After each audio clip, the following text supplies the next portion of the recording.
Bajo la batuta de Francisco Antonio Moya Rubio, autor de los arreglos para orquesta de cámara de esta sinfonía, los instrumentos de la Hoffmann volvieron a afinar para acompañar al ciudadrealeño coro de cámara Oretania y la soprano sevillana Eva Tenorio. A escasos minutos de comenzar la función, hablamos con su director. Los nervios se palpan por los pasillos del auditorio.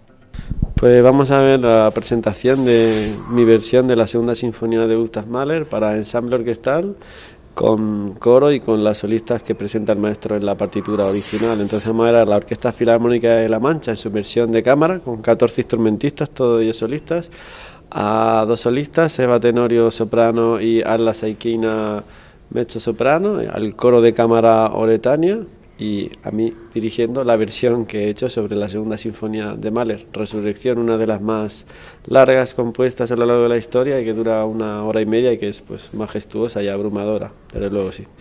Este es el primer concierto benéfico de Hoffmann en esta temporada, pero en su afán solidario tienen previsto el desarrollo de otras actividades en los meses sucesivos.